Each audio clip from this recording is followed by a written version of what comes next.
నాయకులు ఉత్తరాంధ్రలో ఇప్పటివరకు మనకి ఇండిపెండెన్స్ వచ్చినప్పటి నుంచి ఇప్పటివరకు వలస రాజకీయ నాయకులదే ఆ 3 జిల్లాల్లో పెత్తనంగా ఉంది సార్. లోకల్గా ఉన్నటువంటి ఎస్సీ ఎస్టీ బీసీ బహుజన నాయకత్వానికి వాళ్ళకు పదవులు కానీ అధికారం కానీ లేకపోవడాన్ని మీరు ఎలా చూస్తారు సార్? ఇప్పుడు ఆంధ్రప్రదేశ్లోకి వచ్చేటప్పటికి ఏమవుతుందంటే సార్, 2 ప్రధానమైన కులాలు రాజకీయ ఆధిపత్యాన్ని వహిస్తున్నాయి. ముందుగా రెడ్ల తర్వాత వాళ్ళని కాదని కమ్మలు కూడా రాజకీయ ఆధిపత్యాన్ని సాగించారు.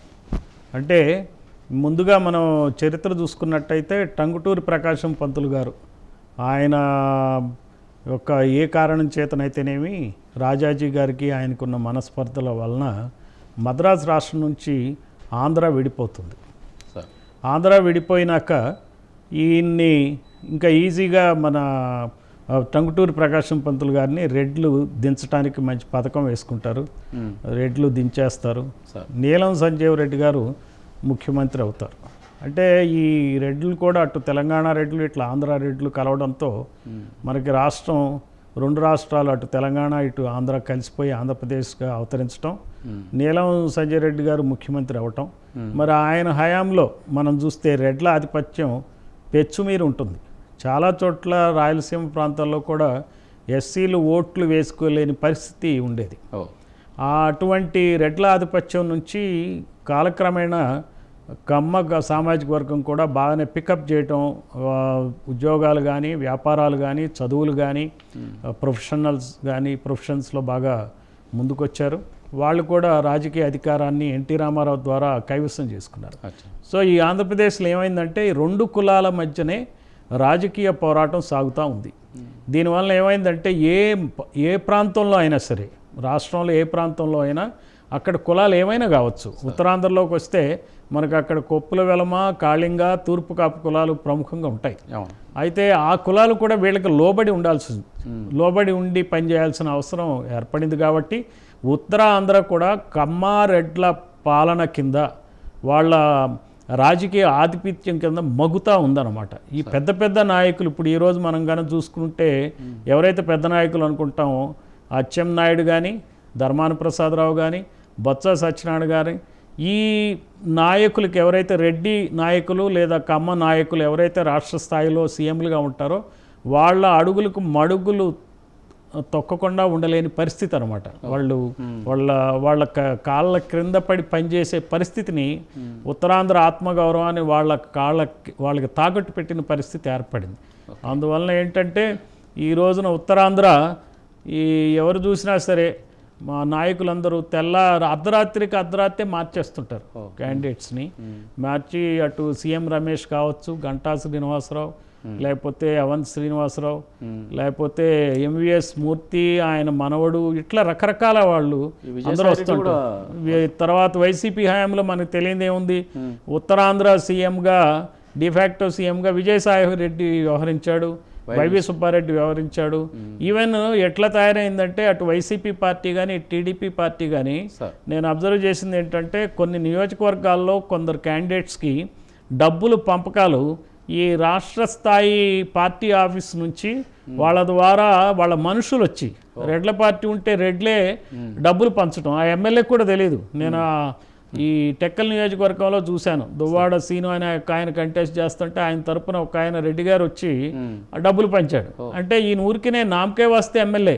ఇంకా శ్రీకాకుళంలో ఇంకా దయనీయమైన పరిస్థితి ఏంటంటే అసలు కమ్మ సామాజిక వర్గం లేని చోట హెచ్ఆర్లలో మళ్ళీ అర్ధరాత్రి ఒక ఈశ్వరరావు అనే క్యాండిడేట్ని పెడతారు.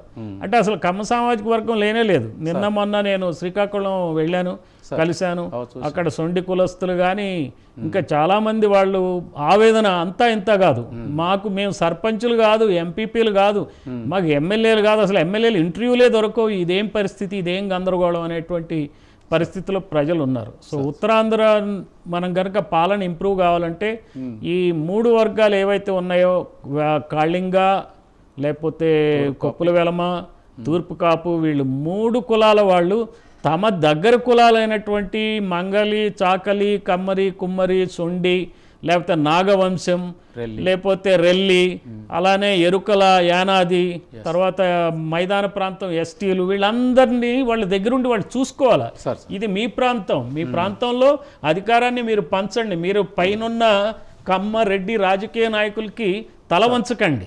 తల వంచి మీరు ఈ ఉత్తరాంధ్ర సంపదనంతా వాళ్ళు దోచేసుకుంటున్నారు. వ్యాపారాలన్నీ వాళ్ళవే, కొండలన్నీ పిండి చేసేది వాళ్ళే సార్. సో అందువలన భూములన్నీ ఆక్రమించుకునేది బయట వాళ్ళే. అందువలన ఈ బయట నాయకులను మొత్తాన్ని కూడా ఉత్తరాంధ్ర నుంచి తరిమి కొట్టాలా. అక్కడ ఉన్నటువంటి ఎస్సీ, ఎస్టీ, బీసీ వర్గాల వాళ్ళు ఖచ్చితంగా దీని గురించి ఉద్యమించాలి. అసలు ముస్లింల పరిస్థితి ఇంకా దయనీయంగా ఉందండి. 35 నియోజకవర్గాలు ఉంటే అక్కడ 35 నియోజకవర్గాల్లో కనీసం ఒక ముస్లిం ఎమ్మెల్యే ఉండడు. సో నాకు ఎక్కడో బయట నుంచి వచ్చిన వెలమ ఎమ్మెల్యే కడప నుంచి వచ్చినటువంటి సీఎం రమేష్, ఆయన ఎట్టుంటాడు అసలు నాకు అర్థం కాదు ఎంపీగా. ఇట్లా మా ఎంవిఎస్ మూర్తి మనవుడు, ఆయన ఎట్లుంటాడు అక్కడ ఎంపీగా, ఎట్ట గెలుస్తాడు? పాడ్కాస్ట్లో ఆయన చేస్తూ ఉంటాడు, చాలా ఆదర్శవాదాలు ఒల్లిస్తుంటాడు, మోడర్న్ గా కనపడతాడు, కానీ ఓటుకు 2000 పంచుతాడు.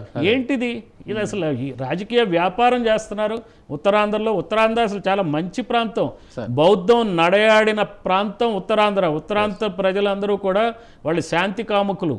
ఈర్ష్య, అసూయ, ద్వేషం లేని వాళ్ళు ఎవరైనా ఆంధ్రప్రదేశ్లో ఉన్నారంటే ఆ ఏరియా నుంచి వస్తారు. నేను అక్కడ 2 సార్లు పనిచేశాను. నేను ఎస్పీ శ్రీకాకుళంగా పనిచేశాను, సిపి విశాఖపట్నం పనిచేశా. 2 సార్లు నేను గణనీయమైన కాలమే అక్కడ ఉన్నా. 2.5 సంవత్సరాలు, 5 సంవత్సరాలు పనిచేశా. నేను క్లోజ్గా అబ్జర్వ్ చేశాను. చాలా అన్యాయం జరుగుతుందండి. ఇక్కడ ఉన్నటువంటి ఎస్సీలు, బహుజన్ సమాజ్ పార్టీ వాళ్ళకి తోడుగా ఉంటుంది. ఈ బయట నాయకుల్ని తరిమి కొట్టాలి. ఈ ఎమ్మెల్యే సీట్లు, ఎంపీ సీట్లు అక్కడ ఉన్న వాళ్ళే తీసుకోవాలి. అప్పుడే ఎంపీపీలుగా కానీ వివిధ రకాలైనటువంటి మనకి పదవులు కానీ లోకల్ వాళ్ళకి తగ్గేటువంటి అవకాశం ఉంది. ఇక్కడ ఇంకొక మాట చెప్తానండి మీకు. అడారి తులసిరావు గారు అని ప్రముఖ నాయకుడు ఆయన. మన రాజారావు గారు కూడా నాతో ఒప్పుకోవచ్చు, శివప్రసాద్ గారు కూడా ఆ మాట ఒప్పుకోవచ్చు. ఆయన చివరికి రాజకీయాల్లో రాష్ట్ర స్థాయిలో గుర్తింపు లేని పరిస్థితుల్లో ఆయన ఒక డైరీ రంగానికి పరిమితం అయిపోయి ఆయన పైన ఆయన చేసుకున్నాడు. చాలా మంది అక్కడ ఉన్న లోకల్ నాయకులు ఏం చేస్తున్నారంటే ఈ రాష్ట్ర రాజకీయాల ఈ రొచ్చుని, ఈ రకమైనటువంటి కుల కంపుని భరించలేకే వాళ్ళు వేరే వేరే మార్గాల్లో ఉంటున్నారు. మాకు చూడండి, మాకు మంచి నాయకుడు ఆయన లకే రాజారావు గారు ఉన్నారు. ఆయన దాదాపుగా 2 దశాబ్దాలు పైగా 3 దశాబ్దాలు పైగా పార్టీలో పనిచేస్తే ఇంతవరకు ఎప్పుడు కూడా పార్టీ మారలా. ఈ రోజున రాజారావు గారిని ఆదర్శంగా తీసుకోవాలి మనం అందరం. ఉత్తరాంధ్ర ప్రజలందరూ రాజారావు గారిని ఆదర్శంగా తీసుకోవాలా. మన మధ్యలో ఆయన ఉన్నారు. ఆయన ఉండటం నిజంగా ఈ కార్యక్రమానికి మంచి శోభనిచ్చింది. ఆయన బుక్ కూడా ఈ మధ్య నేను తటస్థించింది, నేను చదవటం. మంచి బుక్ ప్రసాద్ గారు అనే ఆయన రాసిన కోలపూడి ప్రసాద్ గారు మన మధ్య లేరు. సో ఇది నిజంగా మనం చాలా ఆనందపడాల్సిన విషయం. ఇటువంటి మంచి మంచి పుస్తకాలు రావటం, వీళ్ళని లకే రాజారావు గారు నడిచిన బాటలో ఉత్తరాంధ్రలో ఉన్నటువంటి ఎస్సీ, ఎస్సీ, బీసీ మైనారిటీలు అందరూ నడవాలని చెప్పి ఆయన తోడ్పాటుగా ఆయన నాయకత్వంలో ఉత్తరాంధ్రలో ఈ బయట నాయకుల్ని తరిమి కొట్టాలని చెప్పి ఈ సందర్భంగా నేను కోరుకుంటున్నాను.